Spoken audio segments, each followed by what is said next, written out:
start with our IEEE robotics team presentation, and we are so proud of them for bringing home the 5th place prize.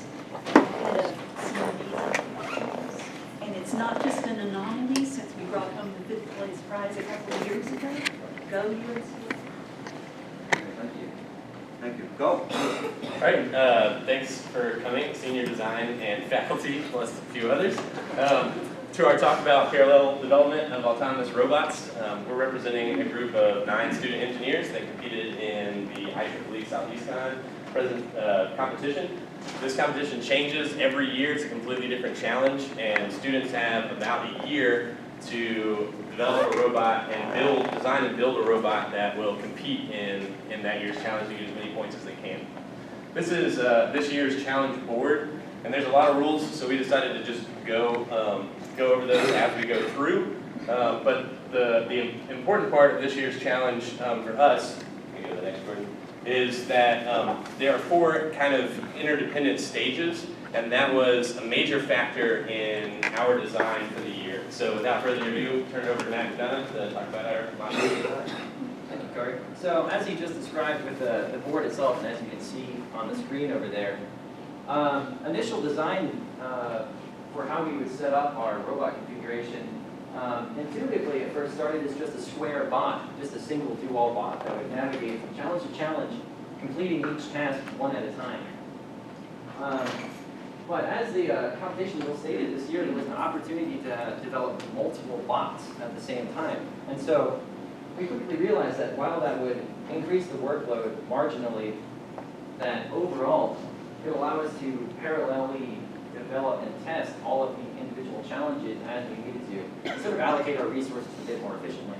So going with the idea of going with multiple chassis, there's a couple of geometries to initially consider how we would do that, starting with one larger bot and 2 smaller bots that might navigate these challenges, while one goes back and forth and does stages 1 or 3, or 4 bots of similar geometry but of just different shapes. But ultimately the design we settled on, and you can see over here, is 3 mobile bots and 1 master bot that remains stationary with a top-down 5x5 profile apiece, just square in shape. So, knowing that we were going to be making 3 mobile bots of sort of similar geometry, we wanted to make them as modular as possible. This would sort of allow us to, in the event of unplanned incidences, be able to rapidly fix or change out whatever we needed to. In order to accomplish this goal, there's 3 things that we needed to hit on across all of those robots. One of which being the navigation hardware, the power management system, and the communication lines for interbot data transfer. And so moving sort of sequentially through those, the hardware that we decided to use, because of the layout of the board and how we were going to orient our bots in a grid-like fashion, the mechanical wheel seemed optimal for not only the terrain, but to be able to navigate out of that starting position without running into one another. And as you can see in these, the top side of that modular design, the undercarriage, the chassis component, were 3 ultrasonic ping sensors, which allowed us to do a completely PID-controlled navigation system, all closed loop. What that essentially allowed us to do was measure our error and our desired set point where our challenges were from the front and the side of the board, and even correct our rotation so that we would be completely aligned and squared up whenever we needed to. On the electrical side of that undercarriage, across those 3 chassis, and even in the stationary bot, was a 12-volt nickel metal hydride rechargeable battery. And we purchased the quantity of them so that at all times we could have an array of charging batteries as well as batteries that were in use. And a battery for a completely backup chassis that was built in case we needed to salvage components at the later date. And most of the components in this diagram, you can see, like say the wheels, they used that 12-volt source, but then we also had a switch regulator that regulated that to 5 volts for whatever upside construction needed to take place. And the communication lines on the left side of that first graph there was a 6-wire Cat5 telephone cable. And really the interfacing property here that allowed us to execute most of this modularity is this standardized D-sub connector pin. This is basically what's going on these underside chassis. And what it basically means is that you could take each one of these challenges, pick them up, plug them into a different chassis, and everything would run smoothly. There wouldn't be any sort of difficulty reattaching them as necessary. So that's the basic construction of those bottom side designs. I'm going to turn it over to Jordan. He's going to start talking about the actual challenges themselves.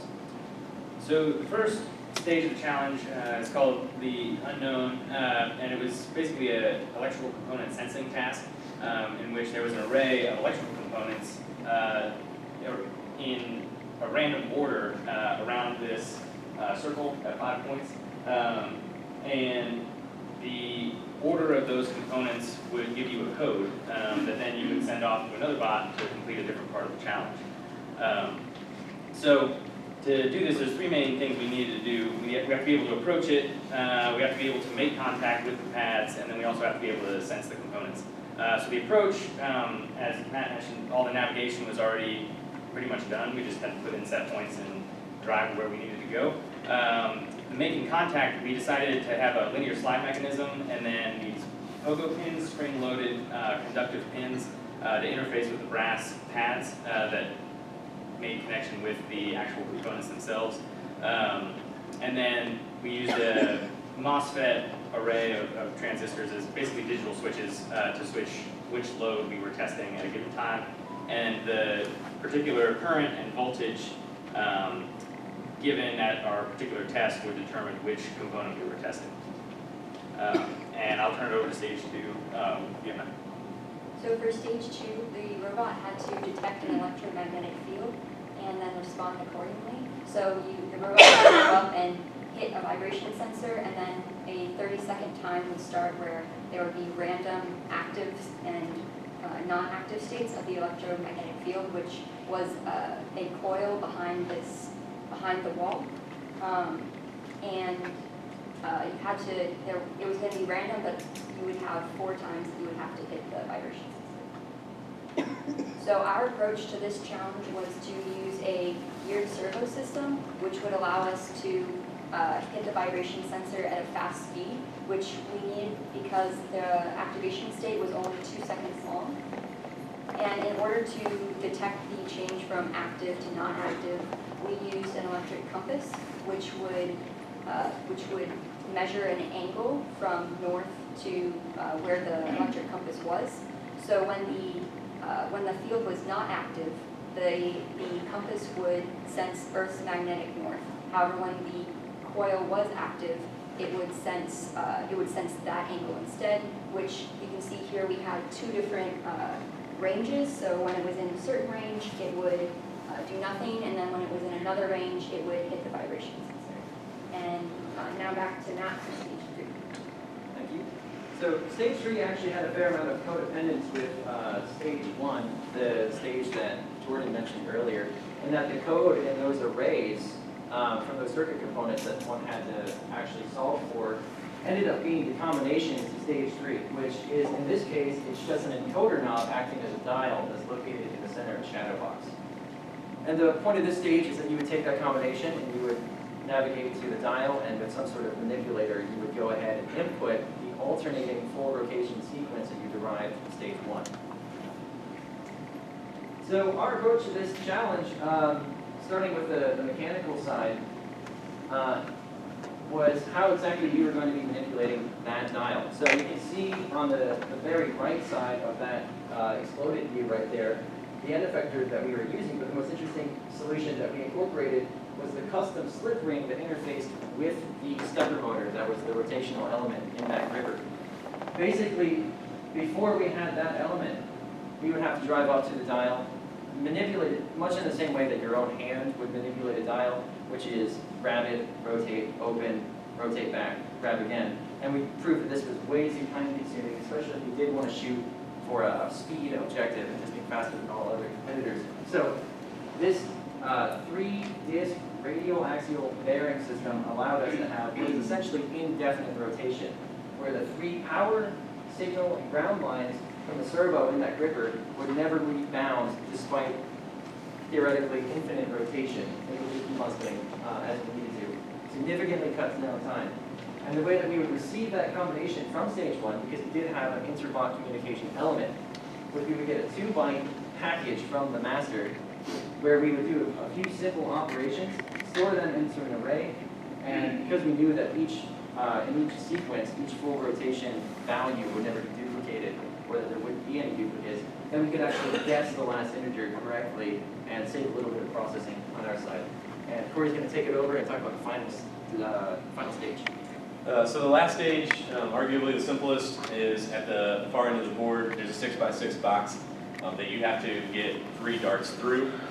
You could do this one of 2 ways. You could either climb up a staircase and drop them in, or you could shoot them in, both for the same amount of points. And the one caveat being that when the final dart goes through, when your 3rd dart goes through, the match is over regardless of what you've done. So you could shoot all 3 and start then. We solved this pretty elegantly, but really effectively. There's 3 chambers in the back that are flexible tubes so that they could bend and fit inside for air compression. There's 3 Schrader valves on the bottom that we pump up with a bicycle pump before the match to 2 bar, and then reattach the assembly. And then 3 solenoid valves on the top, when triggered with these wires here, releases the air pressure through the 3 Nerf darts that were up top. And then we have to be able to aim this when we set it down on the board just to make sure. Go to the next slide. So we've got 1 knob here with the gear system for adjusting the pitch, and 1 for adjusting the yaw. And then the structure of the tower itself gives elevation and hides all the electrical components. Go ahead. Which leads me to one of the cruxes of the competition was communication, and the tower was kind of the hub for that. There was a couple needs for communication. First being, there had to be only 1 start button to start all of the bots. There had to be a 1 kill-all switch. Transmission from the stage 1 to the stage 3 robot that we discussed earlier, and then if you're going to wait for that final dart to go through, you have to know when the rest of the bots are done. So we had to have some method of communication. So we chose Serial Peripheral Interface, SPI, and this is a master-slave relationship where the tower is the master controlling all the other bots and initiating communication, and then the 3 other bots are the slave. And this works by sending byte packages at a time. So a passive example of this is the tower may send throughout the match the character, the car S, suggesting status. And the slave bot then interprets that code, and sends back whatever status it has, which, for example, would be D for done, letting the tower know that that stage of the robot had been complete. And then there were other active examples where the master was actually driving stages of the robot. For example, the start button here on the side is an interrupt-driven button. So when the power to all the bots is turned on, and then when this button is pushed, it interrupts the master code and tells it to SPI out to all the other bots the chart B for begin. And then the slaves send back garbage because they're not they don't need to send a message at that point. But inside of the interrupt function on the slave side of things, in the case where you get the character B, mode is switched to navigate, which is a case statement that's running through so that when the bot returns from that interrupt function, it knows that it should be navigating at that point. So the match generally runs with the start button being pushed and that communication going out, and then the master begins polling the robots. And we had that set to once a second. It would send out a message and ask for a status. And then once it gets done from the unknown stage, from the first stage, it will request the code from them, get that through an SPI transfer, and then transmit that to the dial through another SPI transfer. And then it continues polling, and when it sees that it's gotten done from all of the bots, then it knows to fire the last dart. So at the competition at Southeast Con, there were 3 rounds, and each robot's team participated in all those 3 rounds, and then the final score was the average of those 3 rounds, with the top 4 teams proceeding on to the awards banquet for one final run. There were 42 teams which qualified in the competition, And however, there were only a handful of multiple robots, but none were as modular as our design was. We were honored to receive 5th place, and you can see here, these top 4 teams were the scores before the final competition, and we were very close to getting within those top 4. We attribute much of our success to the parallel development of our modular chassis, and we would like to thank the mechatronics department as well as the UNCA chapter of IEEE for funding, and we would also like to thank all of you for coming to our presentation. At this time, I'd like to open the floor up to any questions.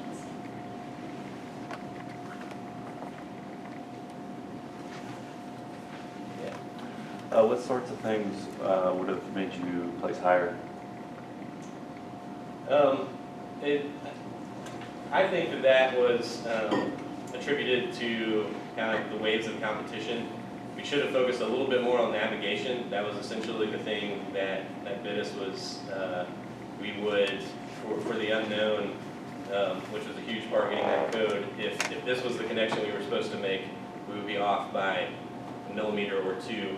And we did that each 3 rounds. So if we had even connected one time, we would have been in the top 4. And changes in the board just kind of like threw that off a little bit, and we didn't have enough time to kind of throw that together and make that work. Yeah, I would like to, just in addition to that, now there was a lot of teams that did very well, and like Fiona said, most of them didn't really have a focus on multiple bots. They had a single do all bot.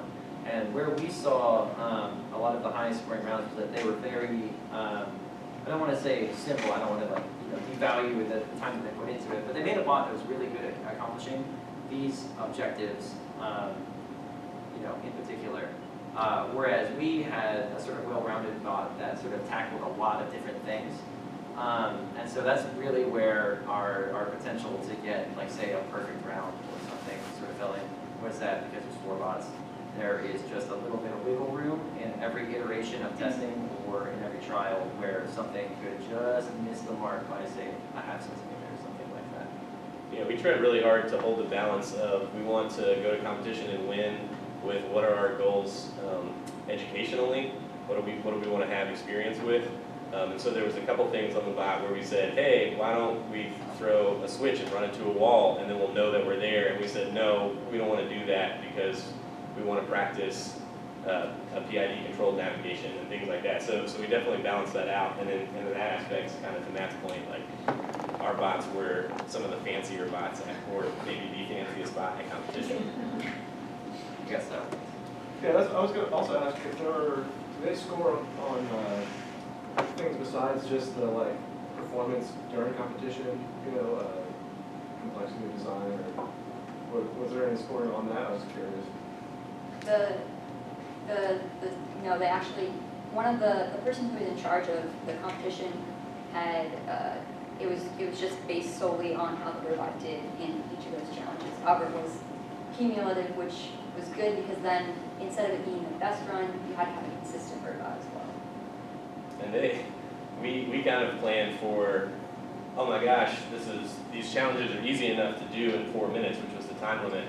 So people are going to be, getting perfect scores, which was not the case.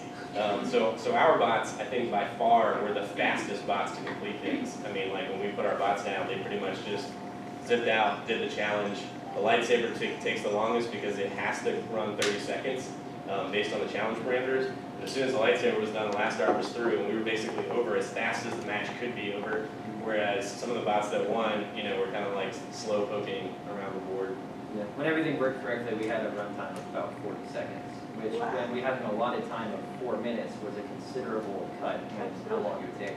And other bots that would be, but it would be scoring more consistent points were really pushing that time limit. So that would have been a tiebreaker. This is the reason I say that. If another bot had gotten a perfect score or same score, we would have won because we were faster. But that ended up not being a factor at all. It didn't matter because no one tied. That was power. So does each one have its own battery bank or? The batteries were taken out, but in this compartment, that's where the battery would be for each of the small chassis, and then this one had a battery situated behind the hoses. Yes, and as mentioned in the slides, they're all in the same location in the mobile bots with the battery hookup. We had these connectors right here, which basically power the underside of the bot, and then this is that D-stem connector that was mentioned in the slide there, which basically you can see this brain stem like thing that usually the upside challenges have. It just plugs right into that, and that's what would feed power up to the stage construction. And for the modular design, this was like a beautiful aspect because having all the bots independent, when we got to the stage where the robots started to look like this and we were going to test code and test all the components, we were in individual groups working on individual robots and like just worked on those. Everyone practiced their own functions, and then the very last thing was, let's see if we can plug them up all together and get the timing down with the communications, which had already been test benched. So pretty much once one group finished a bot, we were ready to compete. Let's thank our presenters.